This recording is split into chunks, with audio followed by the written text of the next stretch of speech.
Captain Ju Park stood frozen on the bridge of the research vessel Horizon, her eyes fixed on the tactical display. The holographic projection showed Europa Station, humanity's pride and most advanced outpost in the solar system, breaking apart under relentless alien fire. Bright flashes of light marked each impact as strange. Angular ships methodically reduced the station to floating debris. Station integrity at 12%, reported Senior Officer Daho Ryu, his voice barely a whisper. Life signs dropping rapidly. Juwoo's fingers dug into the padding of her command chair. Just 8 hours ago, she had been sharing coffee with Station Commander Neri at Europa's observation deck, watching Jupiter's swirling storms. Now Neri was certainly dead, along with over 4,000 scientists, engineers, and their families. The Horizon shuddered violently as a piece of debris collided with their shields. Shield status, Juwoo demanded, snapping out of her shock. Holding at 63%. Lieutenant Taho Kim replied from the navigation console, his young face pale with fear, but his hand steady. Captain, unknown vessels are changing course. 3 are now heading toward our position. Juwoo took a deep breath. The Horizon wasn't a military vessel. It was a science ship designed for deep space exploration and first contact scenarios. The irony wasn't lost on her. They had spent years searching for intelligent life beyond Earth, and now that life had found them instead, with weapons blazing and no attempt at communication. All hands, battle stations, she ordered through the ship-wide comm. Evasive maneuvers, Lieutenant Kim. We need to put distance between us and those ships. Yes, Captain.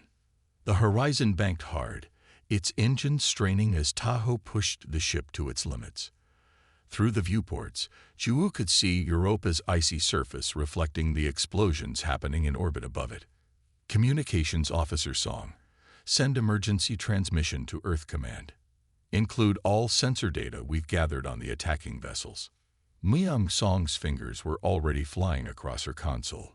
Transmitting on all emergency channels, Captain. But there's heavy interference.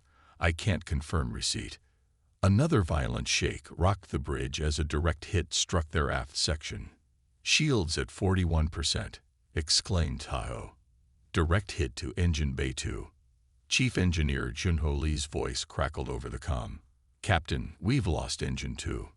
Coolant leak contained, but we're down to 70% thrust capacity. On the tactical display, the 3 alien ships were gaining quickly. Their design was unlike anything humans had ever encountered. Asymmetrical formations of interconnected dark metal that seemed to absorb light rather than reflect it. They'll overtake us in 6 minutes at current speed, stated Daho, his tone grim. Juwoo looked around at her crew, 26 of Earth's brightest scientists and explorers, now possibly the only survivors from Europa Station. Her mission had been to study Jupiter's moons and search for microbial life. Nothing had prepared her for this. Science Officer Min, what have we got on these attackers? Dr. Jun Min looked up from his analysis station, his eyes wide. Energy signatures unlike anything in our database, Captain. Their weapons seem to be some form of directed plasma, but much more focused than our technology can achieve. Their hulls absorb our scanning beams, suggesting advanced stealth materials. He paused. Wait, I'm detecting unusual radiation from their propulsion systems. It matches theoretical models for faster-than-light travel. Juwoo's heart skipped a beat. Humanity had only achieved FTL travel 3 years ago. If these aliens had the same technology. Lieutenant Kim, prepare the FTL drive. Taho looked back in surprise. Captain, we're still well within Jupiter's gravity well. FTL protocols recommend. I know what the protocols say, Lieutenant, but those ships will catch us before we can reach safe distance. Prepare the drive. As Taho reluctantly began the FTL startup sequence, Juwoo turned to her communications officer again. Officer Song, any contact from Mars colony? They should have detected these attackers. Myung's face paled as she adjusted her headset. Captain, I'm picking up emergency broadcasts from Mars. They're under attack as well. Multiple hostile ships in orbit, planetary defenses overwhelmed. A stunned silence fell over the bridge. Mars colony held over 2 million people. The tactical display updated, showing new information as the Horizon's sensors gathered more data. The alien vessels were transmitting between themselves using an unknown language or code. Dr. Min's station automatically began recording and analyzing the transmissions. Picking up a new signal, Mayung suddenly announced, It's Earth, Captain. They're reporting unknown ships appearing near Luna Base. It's a coordinated attack across the entire solar system. The reality of their situation crashed down on Juwu like a physical weight. This wasn't a misunderstanding or an isolated incident. This was a systematic assault on human civilization. FTL drive charged to 80%, Tahoe reported.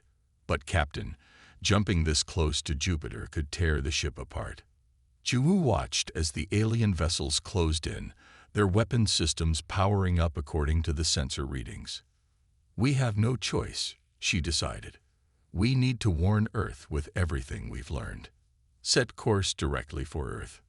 That's against all safety protocols, Tahoe protested. This is no time for protocols, Lieutenant. Execute the jump. As Tahoe programmed the coordinates, Dr. Min called out, Captain, I've managed to decode part of their transmissions. They're calling themselves the Krelax. And they're discussing extermination protocols. Another hit rocked the ship, harder this time. Shields at 23%.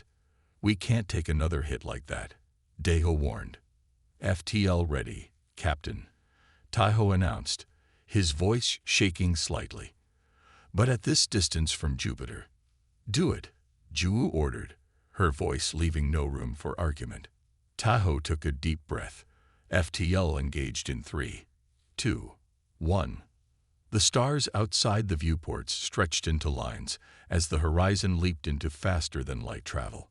The ship groaned and shuddered violently, structural integrity alarms blaring across every deck. For several terrifying seconds, it seemed the ship would tear itself apart.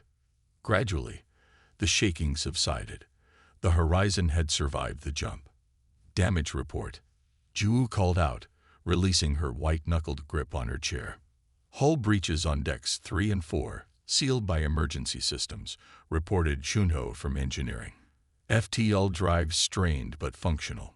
We're lucky to be alive, Captain. Juwu didn't feel lucky. She felt sick with grief and anger. Turning to Dr. Min, she asked, What else did you learn from their transmissions before we jumped? Min looked up from his console. Not much, but enough to understand their motives. The Krelax see us as a threat, not for what we are now, but for what we might become. They've been watching us since we achieved FTL capability. They decided we were developing too quickly. So they attacked without warning, Juwu said quietly, without any attempt at diplomatic contact. Yes, it appears to be their standard protocol for dealing with emerging spacefaring species. Juwu turned back to the main view screen, now showing only the streaking lights of FTL travel. Somewhere ahead lay Earth, still unaware of the full scale of what was happening, still unprepared for what was coming. Officer Song, prepare all our data for immediate transmission once we exit FTL, she ordered. Everything we've recorded about their ships, weapons, and communications. Yes, Captain. Juwu stood and faced her crew. Their faces showed fear, shock, and grief, but also determination. We may be the only ship to escape Europa with this information, she told them. What we've learned could be crucial for Earth's defense. The Krelax struck first, without warning or mercy, but they'll soon discover that humanity isn't so easily exterminated. As the horizon raced toward Earth, carrying its precious cargo of data and survivors, Mars colony burned behind them, and the Krelax fleet prepared for their next target. Dr. Minho adjusted his glasses as he studied the three-dimensional holographic projection floating above the conference table. The room was deep underground in what had been a nuclear bunker during the Cold War, now repurposed as Earth Defense Command's primary strategic center. 20 of Earth's highest-ranking military, scientific, and political leaders sat around the table, their faces illuminated by the blue glow of the hologram, showing the Kralak's attack patterns. "They're methodical," Dr. Lee said, gesturing to the display with a laser pointer. "Each attack follows the same pattern. First, they target communication arrays, then power generators, then defense systems, finally, civilian centers. No communication attempts, no prisoners." The hologram showed the same sequence playing out across Mars Colony, Europa Station, Titan Base, and 5 other human outposts. In each case, the time between the first appearance of Kralak ships and complete destruction was less than 6 hours. General Hyun Kang, the newly appointed Supreme Commander of Earth's Unified Defense Forces, scowled as he studied the data. His weathered face betrayed no fear, only calculation. "Why?" he asked bluntly. "What do they want?" "Preemptive elimination," said Captain Ju Park. She had been promoted after bringing the Horizon back to Earth with its crucial intelligence. She pointed to a separate display showing the partially decoded Kralak's transmissions. "They see our potential. They fear what we might become." The meeting room fell silent as the implications sank in. Earth's remaining colonies had gone dark one by one over the past 3 weeks. Now, long-range sensors had detected a massive Kralak's fleet approaching Earth. Arrival estimated in less than 48 hours. "Captain Park," said President Sunwoo, her voice steady despite the dark circles under her eyes. "You've had more direct experience with these aliens than anyone else in this room. What are we facing?" Ju stood and took control of the holographic display. The image shifted to show detailed scans of the Kralak's vessels captured by the Horizon. "Their technology is approximately 70 years ahead of ours," she explained. "Their weapons are plasma-based, capable of piercing our strongest shields.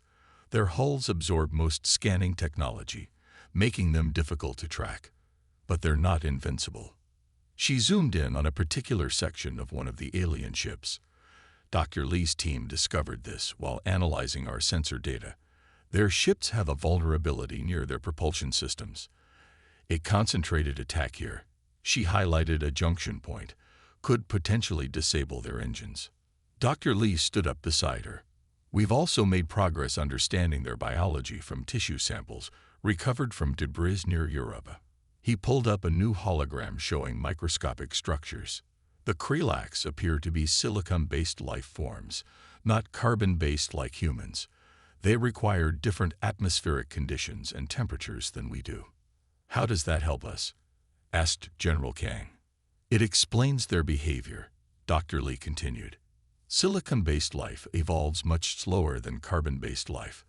The Kralak civilization is likely millions of years old, but changes very slowly. Our rapid technological development, from radio to interstellar travel in less than 200 years, would seem unnatural and threatening to them. So they decided to wipe us out before we could challenge them," said Defense Minister Jai-yun, her voice tight with anger. "Yes," Dr. Lee confirmed, "but their biology also gives us potential advantages. Their neural systems operate differently from ours. They process information more thoroughly but much slower. They may have difficulty adapting to rapid changes in battle conditions."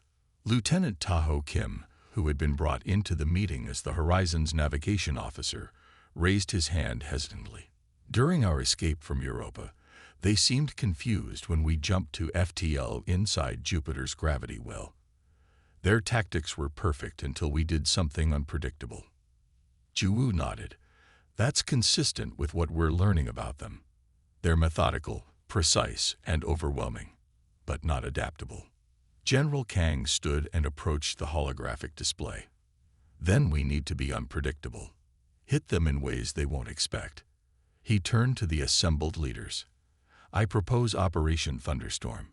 We evacuate population centers, move our people underground. We make Earth look defeated before the real battle begins." President Sunwoo looked troubled. "You want to give up our cities without a fight?" "No, Madam President. I want to turn our cities into traps," General Kang replied. "We let them land, thinking we're broken. Then we hit them from below. Dr. Lee cleared his throat. There's something else you should know. He pulled up new data on the display. Our analysis of their communication patterns suggests they operate with a hive mind structure. Individual Krelax have limited autonomy. They depend on constant communication with their command ships. This caught everyone's attention. Ju leaned forward. If we could disrupt that communication. Exactly, Dr. Lee said. We've been working on a targeted electromagnetic pulse weapon that might temporarily sever their connection. It wouldn't kill them, but it could disorient them. For the first time in days, a glimmer of hope appeared in the room. General Kang began outlining tactical applications while President Sunwoo conferred with her advisors. Ju walked over to the side of the room, where a separate display showed the global situation. Massive evacuation efforts were underway in every major city. Millions of people streaming into underground shelters and rural areas. The casualty estimates for the coming attack were staggering even in the best-case scenario. Dr. Lee joined her by the display. You don't look convinced, he said quietly. I watched Europa Station die, she replied. 4,000 people gone in minutes. Mars colony was 2 million. Earth has 11 billion. We know more now, Dr. Lee said. We have advantages they don't expect. Their conversation was interrupted by an urgent alert. The room's main display changed to show a live feed from lunar orbit.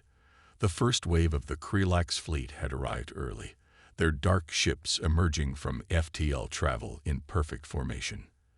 They're targeting Luna Base first, announced the Orbital Defense Coordinator. Exactly the same pattern as the outer colonies.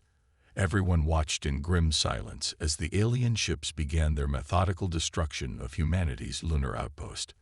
The defense batteries on the moon fired back, but their weapons barely damaged the Krelax ships. Luna Base has 4,000 personnel, someone whispered. The same number as Europa, Ju thought, feeling sick. General Kang turned to the room.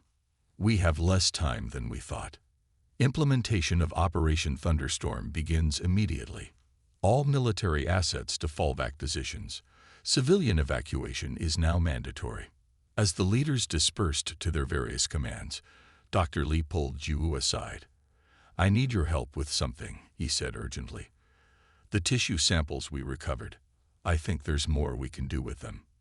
Something the Krelax won't expect. What do you need?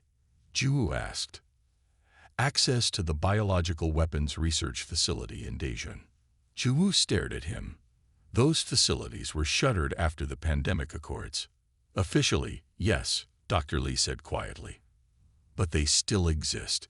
And right now, we need every option on the table. Before Ju could respond, another alert sounded. The tactical display updated to show new Krelax ships appearing, not near the moon, but in Earth's orbit directly. They're splitting their forces, General Kang announced. Multiple entry vectors detected. They're going to hit several continents simultaneously. President Sunwoo stood at the center of the chaos, her face resolute. This is no longer about winning, she said. This is about survival. Implement the Phoenix Protocol. A hushed murmur ran through the room. The Phoenix Protocol was a last resort measure involving the activation of experimental air defense systems that had been deemed too unpredictable for regular use. Madam President, the science minister protested. Those systems haven't been fully tested. The ethical constraints are a luxury we can no longer afford, President Sunwoo finished firmly. General Kang, you have full authority. Dr. Lee, Captain Park, whatever you're planning, you have my authorization. Humanity ends today unless we try everything. As the room erupted into urgent activity, Ju looked back at the display showing the Krelax ships entering Earth's atmosphere. She thought of Europa Station, of Mars colony, of all the millions already lost. They struck first, she said quietly to Dr. Lee. But they have no idea what they've awakened. The sky above Seoul burned red with atmospheric entry trails as Krelax dropships descended. From her position at the forward command post on Namsan Mountain, Captain Ju Park tracked their approach through high-powered binoculars. The alien vessels cut through the clouds like dark knives, their hulls absorbing the sunlight rather than reflecting it. 15 dropships on approach vector, she reported into her tactical comm. Estimated landing zones match our predictions: Gangnam District, Yongsan, and the government complex. Behind her, the remnants of South Korea's 7th Infantry Division prepared their experimental weapons. The soldiers moved with quiet efficiency, their faces set with grim determination.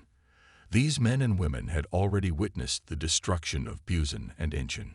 Seoul would not fall so easily. "Captain Park," came President Subin Choi's voice through the secure channel. "The Krelax have begun simultaneous landing operations in 26 major cities worldwide. New York, Moscow, Beijing, London, all reporting the same attack pattern." Ju-woo watched as the first dropship stabilized above the Gangnam skyline. A bright blue beam shot downward, vaporizing a section of skyscrapers to clear a landing zone.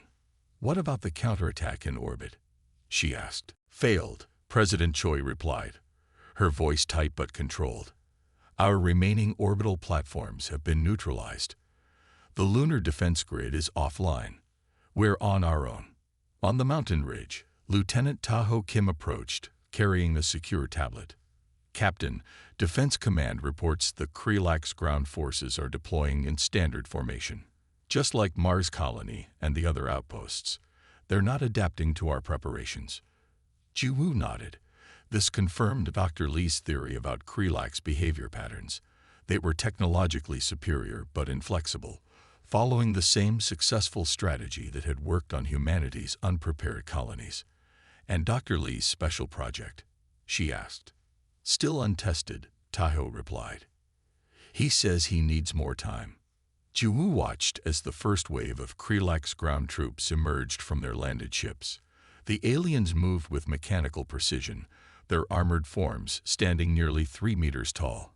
Their weapons began systematically destroying infrastructure, power stations, communication towers, transportation hubs, exactly as they had done on Mars and Europa. "We don't have more time," she said, making a decision. "Contact President Choi. Tell her we're initiating Operation Thunderstorm in Seoul." Taho's eyes widened. "But Dr. Lee's countermeasure isn't ready, and the evacuation of the southern districts is only at 70%. The Krelax won't wait for us to be ready, Lieutenant." Ji-woo checked her own weapon, a prototype pulse rifle designed to penetrate Krelax armor. "Transmit the order."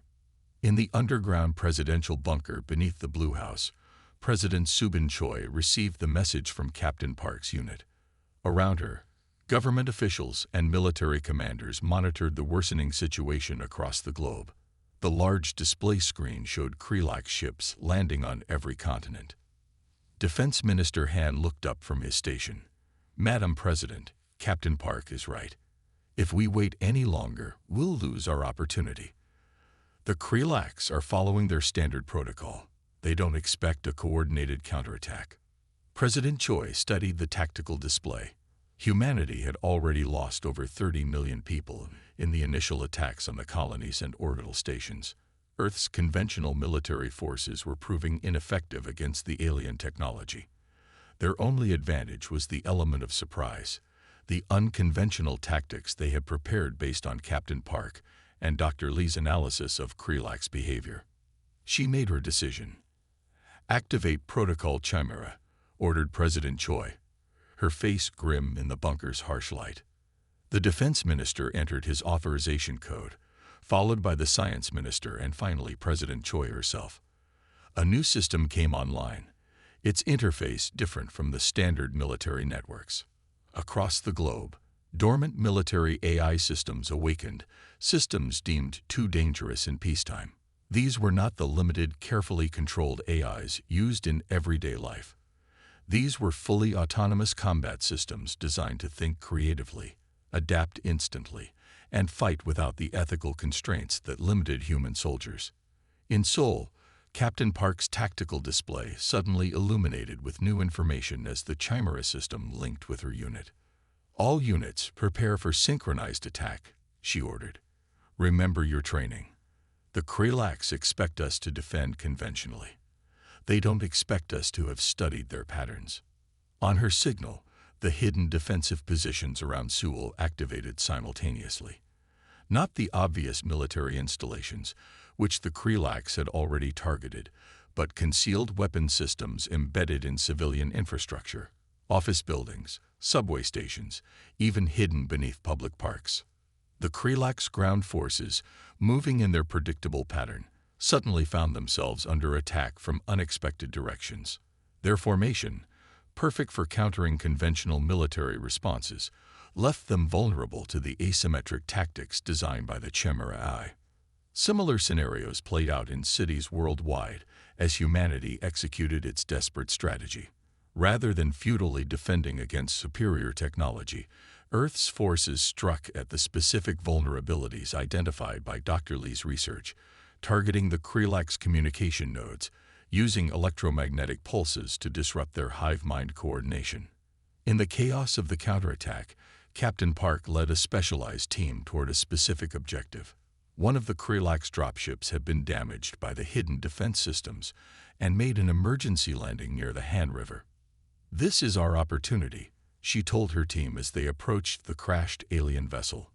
"Dr. Lee needs intact technology and biological samples. This may be our only chance." The entry point was a rupture in the hull, still glowing hot from whatever had damaged it. The team's cooling foam created a passable entrance, and Captain Park led them inside. "Atmosphere readings normal," reported Sergeant Junot, the team's technical specialist. "But the interior temperature is nearly 40 degrees Celsius." "They like it hot," Captain Park reminded them. "Remember your training. Stay together, secure the objective, and get out. We have 15 minutes before their retrieval protocols bring reinforcements." The interior of the Kralax ship was unlike anything human engineers would have designed. The corridors curved in strange angles, and the surfaces seemed to pulse with an internal energy. 3 Kralax crew members lay dead near the control room, their silicon-based biology already crystallizing as their internal systems shut down.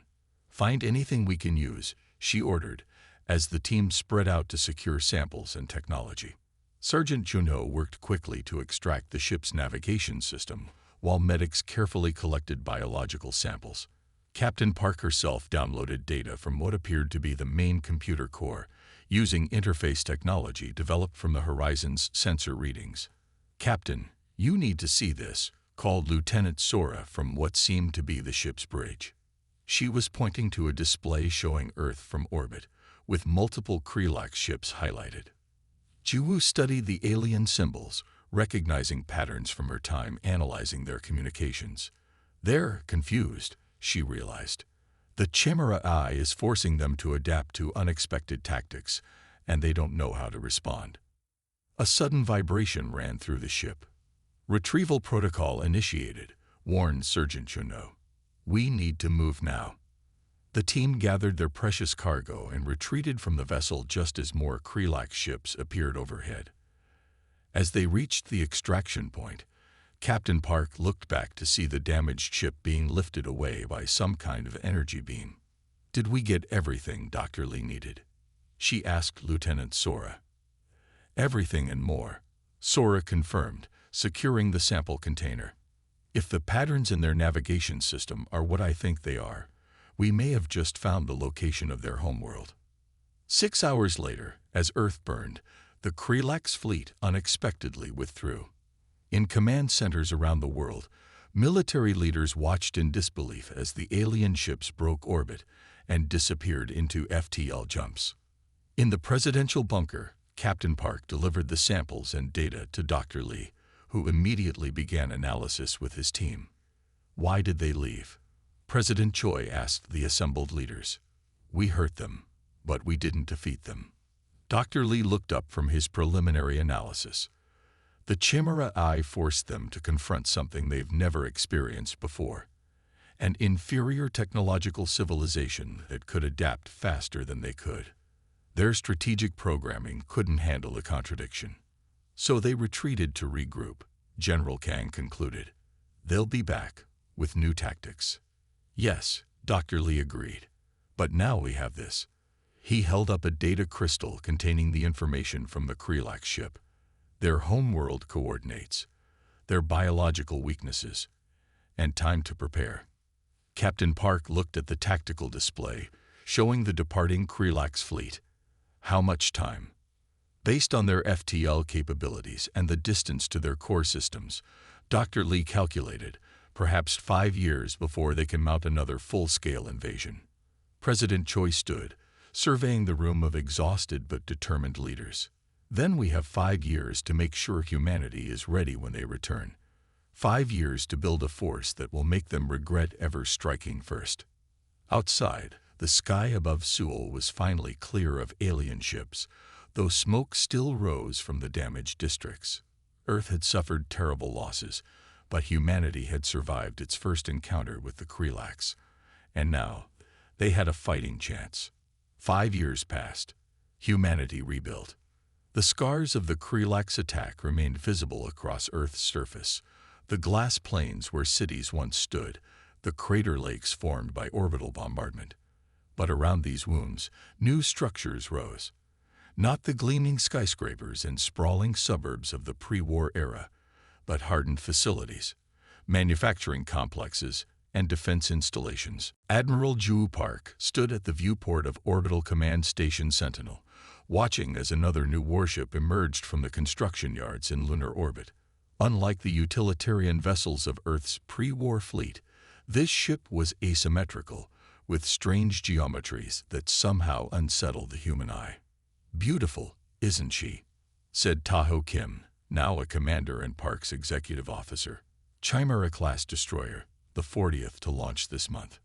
Admiral Park nodded. I still can't quite believe we built them so quickly.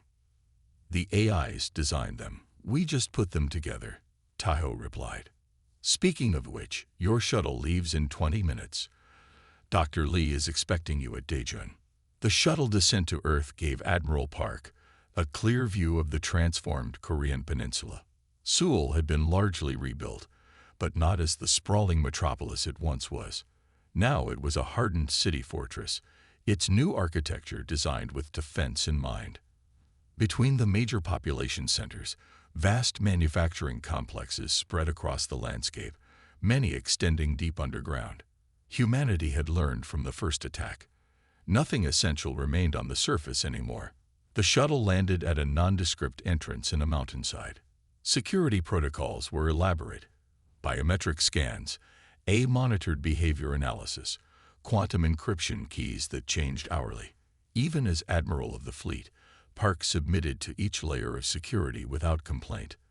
The fate of their species depended on what happened in this facility. Dr. Minho Lee met her at the final checkpoint, his formerly youthful face now lined with exhaustion and purpose. The brilliant scientist had aged more than 5 years since the attack. Admiral, thank you for coming in person, he said, leading her into a transparent elevator that began descending into the Earth. I wanted you to see the final phase before we begin deployment. As they descended, the true scale of the Daejeon complex became apparent. Vast chambers had been carved from the bedrock, housing research facilities, production lines, and testing areas. Thousands of scientists and engineers moved purposefully through the complex. How deep are we going? Park asked as the elevator continued its descent. 3 kilometers, Dr. Lee replied. The main research facility needed to be isolated. Some of what we've developed here is unconventional. The elevator finally stopped at a heavily secured level. Through reinforced observation windows, Park could see laboratories where scientists in sealed containment suits worked with strange crystalline materials. Is that Krelax tissue? Yes, Dr. Lee confirmed. From the samples your team recovered from the downed ship, we've learned so much about their biology. Silicon-based, as we suspected, but with a unified cellular structure unlike anything on Earth. Their neural networks are distributed throughout their bodies, not centralized in a brain as ours are. And the countermeasure? Park asked. Dr. Lee led her to a special containment chamber where a small vial of iridescent liquid floated in a magnetic field. "We call it Project Callisto," he said, his voice dropping lower despite the secure location. "A tailored biodigital hybrid, part virus, part nanite swarm. It targets the specific crystalline structures that form Krelax neural pathways. A biological weapon," Park stated flatly. "A survival measure," Dr. Lee corrected. "It won't kill them. We're not genocidal. But it will disrupt their hive mind communication permanently. Each affected Krelax will become an individual rather than part of their collective consciousness." Park studied the vial thoughtfully. "You're giving them individuality." "In a manner of speaking, yes. Whether they'll see it that way is another matter. The Krelax have evolved as a collective consciousness for millions of years. Individuality might be terrifying to them." They continued their tour through the facility, passing through sections dedicated to weapons development, propulsion systems, and shield technology. "Everything is based on reversed-engineered Krelax technology?" Park asked. "Originally, yes. But the Chimera AIs have taken those foundations and evolved them in directions the Krelax would never consider. Their thinking is too linear, too methodical. Our AIs create asymmetric solutions, approaches no silicon-based hive mind would conceive." They entered a vast war room where dozens of officers monitored holographic displays showing fleet positions throughout the solar system. Engineer Junho Bhatt approached them, offering a salute to Admiral Park. "The ships are ready," Engineer Bay reported. "The AI has evolved. The weapons systems are unlike anything we've designed before." He gestured to a technical readout of the flagship, the HFY Horizon, named after Park's original research vessel. Its weapons systems defied conventional military classifications. They weren't simply more powerful versions of pre-war technology. They operated on principles that would have been theoretical 5 years ago. "And we've located their homeworld," Intelligence Officer Yona Shin added, approaching with a data tablet. She displayed the coordinates extracted from the captured Krelax vessel, along with sensor readings of a distant star system. "Our long-range probes confirmed it last week. The Krelax civilization extends across 12 planets in the Sigma Draconis system." Admiral Park studied the intelligence and their military capacity. "Substantial, but not infinite," Officer Shin replied. "Our analysis suggests they've never faced a serious threat before. Their home system defenses are formidable but predictable, designed to repel conventional attacks." "Which we won't be using," Dr. Lee added. Admiral Park nodded slowly, absorbing the information. After 5 years of preparation, the moment of decision had arrived. Earth had transformed itself into a war machine unlike anything in human history. The Chimera AIs had accelerated technological development by centuries. The new fleet was ready. The biological countermeasure was complete. "What about the ethical constraints on the AIs?" she asked Dr. Lee quietly. "The Phoenix Protocol was always meant to be temporary." Dr. Lee looked uncomfortable. "The AIs continue to evolve beyond our original parameters. They understand our objective, survival against the Krelax threat, and they optimize for that goal. We can guide them, but controlling them becomes more theoretical with each passing month." "That's not reassuring, Doctor." "No, it isn't," he agreed. "But without them, we'd already be extinct. The President and the Defense Council have decided it's an acceptable risk." Later that day, Admiral Park stood before the Global Defense Council in their underground chamber beneath the new United Earth Government headquarters. Representatives from every surviving nation listened as she presented the final operational plan. "Operation Nemesis is ready for execution," she concluded. 217 warships, carrying 40,000 personnel, and a Callisto countermeasure. We will use the Krelax's own FTL pathways against them, appearing directly in their home system before they can mount a defense. President Choi, re-elected to lead humanity through the crisis, looked around the chamber. The stakes could not be higher. If we wait, The Krelax will eventually return with greater numbers. If we strike now, we risk everything on one operation. Defense Minister Kwan, who had replaced the previous minister killed in the attacks, spoke next. Admiral Park's fleet represents nearly 70% of our military capacity. If Operation Nemesis fails, Earth will be vulnerable. A heavy silence fell over the chamber as the representatives considered the implications. 5 years ago, Admiral Park said into the silence, "The Krelax struck without warning, without communication, without mercy. They saw our potential and feared it. Now, that fear has become justified." She gestured to the holographic display showing Earth's transformed military capacity. "We have become what they feared, a species that could adapt and evolve faster than they could imagine. The question now is, do we use that capacity?" President Choi stood. "I call for a vote. All in favor of authorizing Operation Nemesis." One by one, the representatives voted. Despite the risk, the decision was unanimous. Earth had spent 5 years preparing for this moment. There would be no second chance.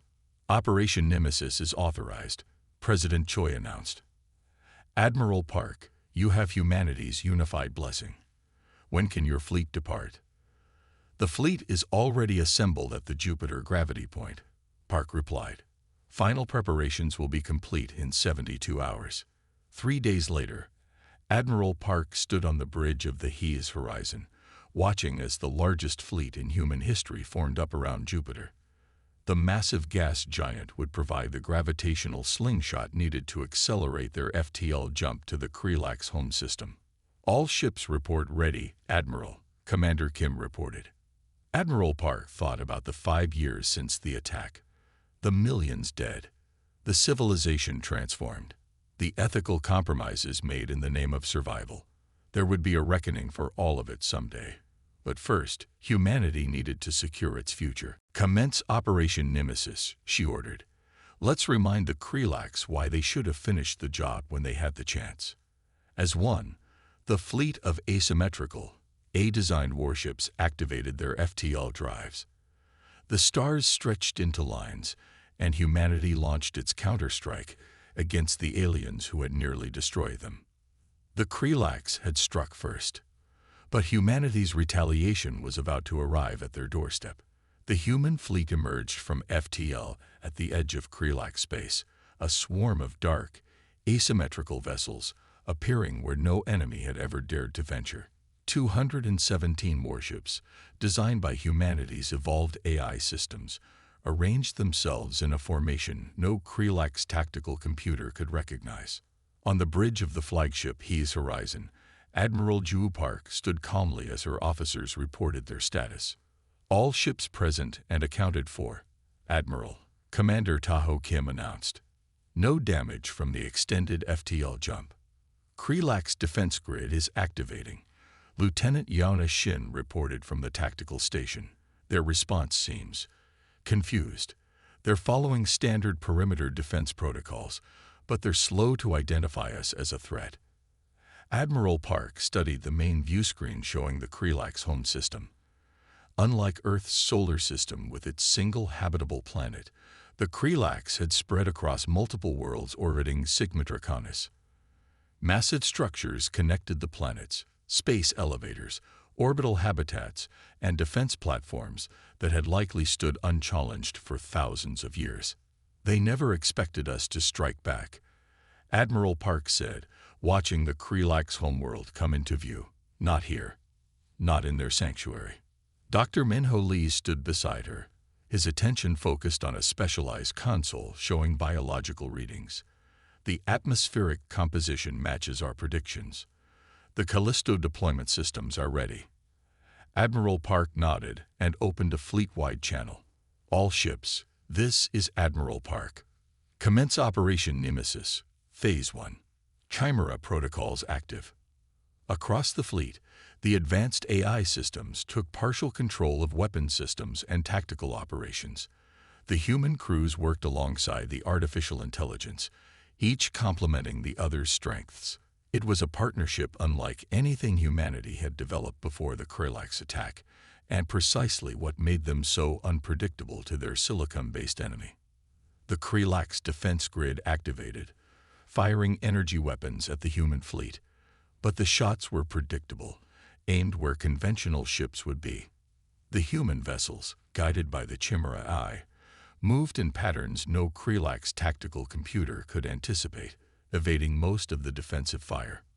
"Return fire," Admiral Park ordered. "Target their command and control nodes first." The human fleet's weapons activated. Unlike the conventional lasers and missiles of pre-war Earth vessels, these weapons operated on principles reverse-engineered from Krelax technology, but evolved in new directions by the Chimera Eye. Phase-shifted energy beams that existed in multiple states simultaneously passed through the alien shields as if they weren't there. Quantum-entangled warheads detonated inside protected installations without physically crossing the barriers. The alien defense grid barely had time to register the threat before the eye-guided weapons tore through their supposedly impenetrable shields. "First wave of defensive platforms neutralized," reported Lieutenant Shin, barely concealing her surprise at how effective their weapons were. "Krelax fleet is mobilizing, but they're following predictable response patterns." On the tactical display, Admiral Park could see the Krelax ships forming up in the same methodical, precise formations they had used to attack Earth, effective against conventional opponents, but fatally predictable against the Chimera-enhanced human fleet. "They're not adapting," Dr. Lee observed. "Just as we theorized. Their hive mind processes information thoroughly but slowly. They can't comprehend our tactics quickly enough to counter them." "Deploy the Callisto carriers," Admiral Park ordered. "Begin Phase 2. Smaller vessels separated from the main fleet, accelerating toward the innermost planets of the Krelax system. These ships carried no conventional weapons, only delivery systems for Dr. Lee's biological countermeasure." The Krelax fleet finally engaged, their powerful weapons flashing across space. Several human ships took hits, their advanced shields straining against the assault. "Horizon to all ships. Implement adaptive defense pattern Omega," Admiral Park commanded. "Focus fire on their flagship clusters." The battle raged for hours, but the outcome was becoming clear. The human fleet, despite being technologically inferior in many ways, was overwhelming the Krelax defenses through sheer unpredictability. The Chimera Eye constantly adjusted tactics, never repeating the same approach twice, while the Krelax remained locked in their methodical response patterns. "Admiral," Dr. Lee called out, "the Callisto carriers report successful deployment. The countermeasure is entering the atmospheric processors of the three main Krelax worlds." Admiral Park nodded grimly. This was the most controversial aspect of Operation Nemesis, the release of an engineered pathogen that would permanently alter Krelax neural biology. Not killing them, but forever changing them. "How long until we see effects?" she asked. "Hours, perhaps a day," Dr. Lee replied. "It depends on how quickly their atmospheric systems distribute the compound." The battle continued, with the human fleet pressing its advantage. The Krelax resistance was fierce, but increasingly disorganized as the Chimera Eye targeted their command ships. 18 hours later, as the human fleet held position around the main Krelax homeworld, the first reports came in. "Admiral," Lieutenant Shin said, her voice filled with disbelief, "we're receiving communication attempts from the surface, in multiple formats, including some compatible with our systems." Admiral Park exchanged a significant look with Dr. Lee. "The Callisto effect." He nodded. "It's working. Their hive mind is fragmenting into individual consciousness. For the first time in perhaps millions of years, the Krelax are experiencing existence as separate beings." "Put it on screen," Admiral Park ordered. The main view screen flickered, then displayed the image of a Krelax. Its crystalline, silicon-based body reflected light in strange patterns, and its multiple sensory appendages twitched in what humans would later learn was extreme distress. I speak," the translation system rendered haltingly. "What happening to us?" Admiral Park stepped forward. I am Admiral Ju Park of Earth. 5 years ago, your civilization attacked ours without warning or communication. We have come to ensure you never threaten us again." The Krelax trembled. We were, one mind, now many minds, many thoughts, many fears. Please, stop this pain. Dr. Lee whispered to Admiral Park. They've never experienced individual consciousness. It's overwhelming them. Admiral Park addressed the Krelax again. The change is permanent, but the disorientation is temporary. You attacked us because you feared our potential to evolve beyond your understanding. Now you will evolve as well. As individuals, not as a collective. Over the following days, similar scenes played out across the Krelax worlds. Their once unified civilization fractured into billions of individual consciousnesses, each experiencing fear, confusion, and eventually, the first glimmers of individual thought.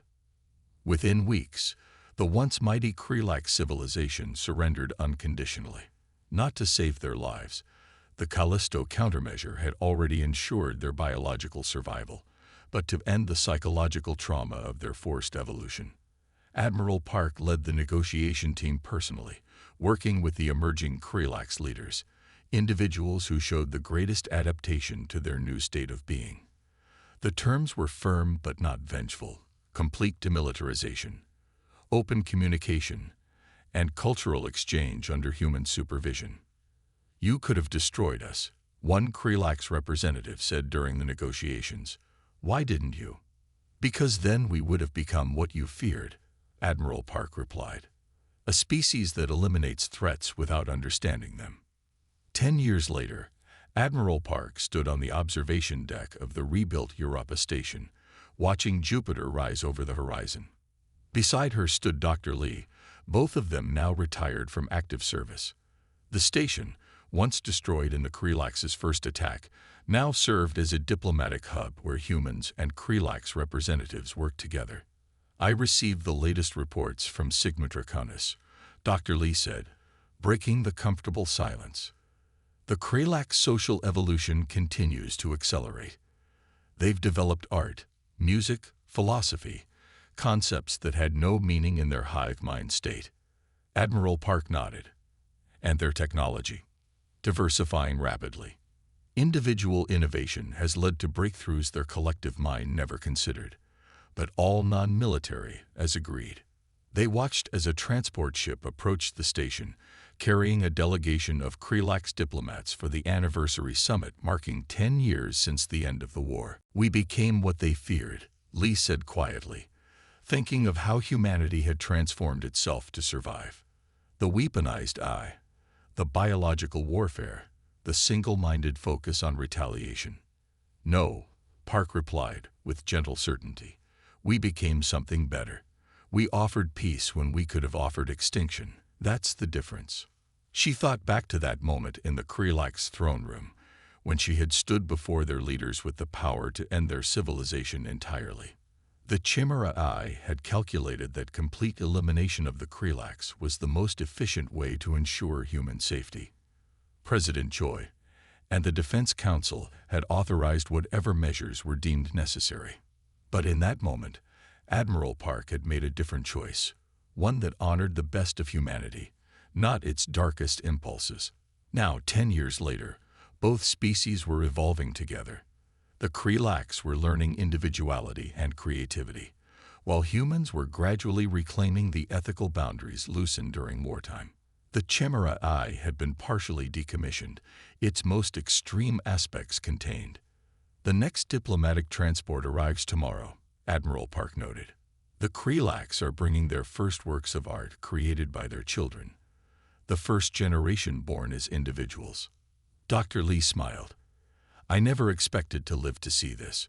When we deployed Callisto, I wasn't certain if we were committing an atrocity or granting a gift. Perhaps it was both," Admiral Park said thoughtfully. "They struck first because they couldn't imagine another way. We retaliated by forcing them to imagine, to think as individuals." As Jupiter completed its rise over Europa's horizon, the station hummed with activity, humans and Krelax working together, Two species that had nearly destroyed each other now building something new. They had survived, not by becoming the monsters they fought, but by remembering what made humanity worth saving in the first place.